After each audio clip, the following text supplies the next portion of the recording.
কেমন আছো? আমি বলতেছি ভালো আছি। বলে কে? বলে আমি হচ্ছি তাহসিন, বিগোর মালিক। আমাদের কথায় বিগো চলে। তুমি আমাকে চিনতে পারছো? আমি বলি কই তোমাদের কথায় বিগো চলে, বাট আমি তো তোমাদের কথায় চলি না। আমি হোস্টিং করি আমার মতো। তোমাদের কথায় বিগো চলে না বলে সেগুলো আমাকে শুনে লাভ কি? বলে তোমার একটা জিনিস আমার কাছে আছে। পরে আমি বলি কি? পরে বলে যদি তুমি আমার সাথে বন্ধুত্ব করো তাহলে কোনো প্রবলেম হবে না, যদি বন্ধুত্ব না করো তাহলে প্রবলেম হবে। আমি বলি প্রবলেম হলে ওয়েলকাম। আমি বলি প্রবলেম হলে হোক, সমস্যা নেই, আমার কোনো বন্ধুত্ব দরকার নেই, আমার অনেক বন্ধু আছে বলে আমি টাইগার গুন্ডাকে ব্লক মেরে দিছি। ব্লক মেরে দেওয়ার পরে আমাকে রাজ কল দিছে। রাজ ইউকে চিনো তো না? বলছে আমাদের রাজ ইউকে চিনছো? রাজি আমাকে কল দিছে, বলছো কি হয়েছে তোমার সাথে, টাইগার গুন্ডার সাথে বা পাঠানের সাথে কোনো প্রবলেম হয়েছে? আমি বলি হ্যাঁ এরকম এরকম। পরে বলে আচ্ছা ঠিক আছে, তুমি এটা নিয়ে আর কোনো মাতামাতি করো না, আমি দেখতেছি। কিন্তু ফারহানের সাথে এর মধ্যে আমার আর কোনো কথা হয় নাই। ফারহান যে এটা দিছে আমি কিন্তু জানি না, কিন্তু এটা আমার তাসিন বলছে মতো আমি জানছি। পরে তখন না আমি গ্রামে গেছি, হ্যাঁ আমাদের গ্রামে গেছি, নির্বাচন চলতেছে তখন। নির্বাচনের সময় আমি গ্রামে গেছি, আমি প্রায় 11 দিনের মতো লাইভ করি নাই। তো ওই মাসে 11 দিন লাইভ করিনি, বাকি কদিন লাইভ করে মোটামুটি 75 টার্গেট করছিলাম আইসা। পরে হচ্ছে আমি ওই যখন আমি গ্রাম থেকে আসছি তখন সবাই আমাকে ওইটা সেন্ড করতেছে, কিরে নসু এটার জন্য কি অফলাইনে চলে গেছিস? আমি বলি অফলাইনে মানে কি হয়েছে এটা? পরে আমাকে দিছে হচ্ছে ফার্স্টে আমাকে এটা করছে হচ্ছে ওই যে কি জানি আপুর নাম, ঝর্ণা আপুরে চিনো না? ওই তানবিরে ব্যাটেলের। আচ্ছা যাই হোক, আমার সাথে পিঠে খেলতো সবসময়। তো আমাকে পাঠাইছে, দেখো এটা কি? আমি বললাম আমি তো জানি না, এটা তো ফারহানের সাথে আমি কথা বলছিলাম ভিডিও কলে। পরে ফারহান আমার বোর্ডে আসছে, ফারহানকে আমি আর কিছু বলি নাই। পরে ফারহান আমাকে বলতেছিল ওই সময় এসে, আমি বলি ফারহান এটা কি হলো? বলে এখনো এটা কিছু হয় নাই, তুই আমাকে সময় দে। বলে আমি, তুই কি আমাকে 6 মাস বন্ধুত্বের প্রতিদান এটা দিতেছ? পরে একটু দিকে আমার আর কিছু হয়নি, কোনো কথা বলুন। পরে আমি কিছুদিন পরে দেখতেছি এটা সবাই আমাকে সেন্ড করতেছে। সেন্ড করার পরে হচ্ছে মানে খুব একটা বাজে পরিস্থিতি সৃষ্টি হয়ে গেছে। পরে আমরা লাইকের, আমি তোর একটা কথা বললাম, আমি তোর একটা কথা বলি, এই ছোট একটা বিষয় নেই, এটা দিয়ে করতে বিগত কত মেয়ে ভাইরাল হয়েছে, এখানে হয়েছে না? আরে ভাইরাল বলতে ওরকম তো কিছু না যে আমি কারোর সাথে ভিডিও করে আকাম করতেছি, এমন কিছু না। জাস্ট আমি ওই শাড়ি পরছি, শাড়ি খুলে আবার পরতেছিলাম, এমন কিছু। সঙ্গীত বেরিয়ে সমস্ত কিছু বেরিয়ে গেছিল নাকি? আরে না, ওখানে আমার নাম শো হয়েছে, পার্সোনাল জিনিস। বাট হচ্ছে পরে আমার নাম্বারটা দিয়ে মানে এটা কি করছে জানো, কিছু ইমো গ্রুপ, হোয়াটসঅ্যাপ গ্রুপ থাকে না, ওখানে দিছে। দেওয়ার পরে তো ভাই প্রতিদিন আমার নাম্বারে 5,000-এর উপরে কল আসে। হোয়াটসঅ্যাপে এক করে ভিডিওটা পাঠায়, মানে কত কত কতক্ষণ কত, মানে কি একটা অবস্থা, পুরো আমি প্যান্টার মধ্যে ঢুকে গেছিলাম, এটা কি হলো?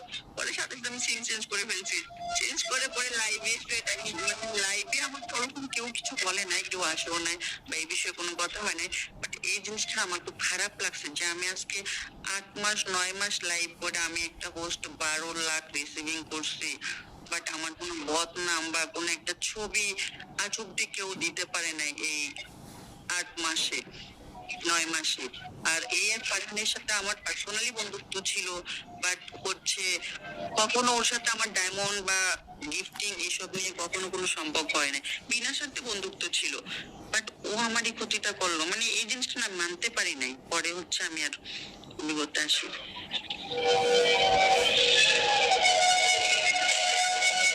আমি আমি চিন্তা করছিলাম যে আমি আর বিগতে আসবো না, জব করবো।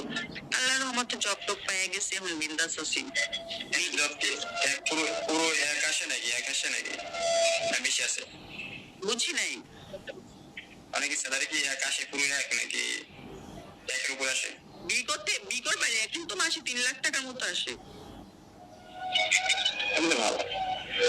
তো এত টাকা খাবে কিনা? আমরা যেখানে জব করি ওখানে মনে করো পার ডে 10-15 হাজার টাকা আর্নিং হয়, বেশিও হয় মাঝে মধ্যে। তাই মনে করো 10,000 করে হয়, মাসে কত? 3 লাখ। এটা 3 লাখ টাকা যদি আমি 1 লাখ টাকা মাসে আমার খরচ আর 2 লাখ টাকা থাকতেছে, তাইলে 1 লাখ টাকা এই শাড়ি তোর 1 লাখ টাকা মাসে কিসের খরচ? শাড়ি কোথায়? আমি কি কম দামি জিনিসপত্র, আমি চা ইউজ করি, চা কিনে সব কিন্তু 1 লাখ টাকা বেশি খরচ হয় আমাদের। 1 লাখ টাকা বেশি খরচ। শাড়ি কোথায়? তো ধরিয়ে তো ধরি বাইন্দি আন্টি কিন্তু বাইন্দি এই মাসে 30,000, পরে আমরা যে শপিং করি, আমরা এক সপ্তাহ পর পর মনে হয় 10,000 15,000 টাকা শপিং। এক কাজ করে 50,000 টাকা ধার দে 50,000 টাকা ধার দে। আই নিয়ে যায়। হুম আয় বহু সুন্দর আসো আসলে আসতে আসবো বলছি তো আসো আসো, দেখা করে যাও। দেখো না 50,000 টাকা দে আমারে 50,000 থেকে 1 লাখ দিবে, সমস্যা কি? টাকাই তো নিবা, মানুষটা নিয়ে যাবো, মানুষটা না, মানুষ শোনে চলে আসবো। তোর এই পথ থেকে তো বের করে নিয়ে আসবো আমি, যতদিন তোর কাছে যদি আসি, বা এই পথ থেকে তোর আমি বের করবো। কোন পথ থেকে? এই পথ থেকে তোর বের করে খারাপ ওই সব দিক থেকে তোর বের করে নিয়ে আসবো আমি। মাথা ঠান্ডা করে আশির বেশি তললে গিয়ে আর পর্বে গিয়ে খাদে 100 কিলো। তুই যখন আইসি দোস্ত তুই যখন আইসি যখন একটা ড্যান্স কর দোস্ত, অনেকদিন পর আইসি যখন একটু ড্যান্স কর দোস্ত। আরে আমি এখন বারে নাচতে নাচতে এমনি ক্লান্ত হয়ে যাই। বাড়িতে আসছে না সামনে দোস্ত, অনেকদিন আসছি না, তুই একটা দিকে একটু ড্যান্স। ড্রিঙ্কস করতে যাবো তো কালকে যে নাচবো রেডি। ওরা ওরা নাচবে। দোস্ত ডান্স কর দোস্ত অনেকদিন পরে আইসি যখন একটা বিকেট তুই আমার একটু গিফট টাকা চাইছি আচ্ছা দোকানে যা দোকানে যা। এই আমি কি আর কোনোদিন আসবো? আমি ফিল নিয়ে নাচি যে কেউ আমার একটা কিস নিয়ে নাচি। এখন তো আমি তোর গিফট করি কি করো, আমার কাছে এখন আছে ডায়মন্ড, আমি তোর গিফট করি অন্তত ওটা তো গিফট লোকে মেরে দিই। মেরে দিব, ওটা দিয়ে আমি খেলবো।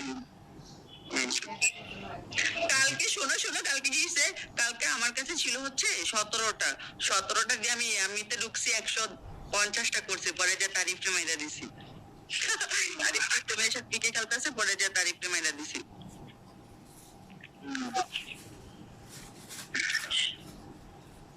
এই গাইস 500 ভিউয়ার সবাই সেন্ডিং করো, আমি আবার ওইগুলা যে মানুষকে সেন্ডিং করব খেলে খেলে।